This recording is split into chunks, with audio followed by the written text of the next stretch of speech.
I'm actually optimistic for next year, and I'll give you the reasons why. To start off with, you have this supply reduction, right, because of the scrubbers. I think that and as Danielle correctly says, there's a lot of delays to them, so I think that carries through to next year, definitely through Q1, probably for the first half of the year. So that's the first thing on the supply side. Yes, there are new ships coming, but it's manageable.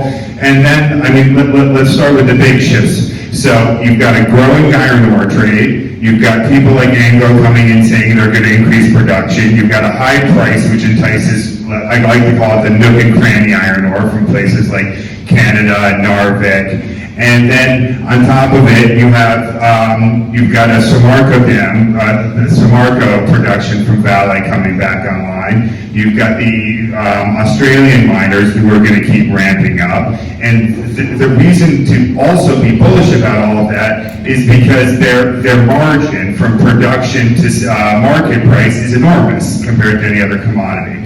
And on top of that, you have the Chinese all of a sudden coming out and say they're going to spend more on infrastructure. Morgan Stanley put out a note saying that the top 10 Chinese cities are going to grow by 8.5 times by 2030. That's a lot of steel.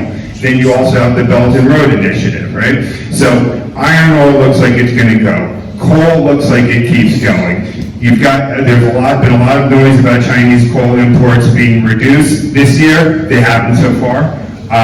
Then you've got the ASEAN countries, which are creeping up on China as coming very close to China as being a big importer of coal. So for me, they're probably 65% of China as far as coal imports going. And those guys are all growing at 10%. India is probably the slowest at 8%. So that's more demand there. Then you've got a bauxite trade, which is growing by 23%. And then on top of all that, and move down, this is more for a supermax play, but you've got an agri-trade, which according to President Trump, is going to have a real steroid pushed into it if phase one of the trade wars gets ratified. And today, actually, just before I came, we were reading that the Chinese have agreed to waive tariffs on 10 million tons of soybean, right? That's 200 supermax cargoes.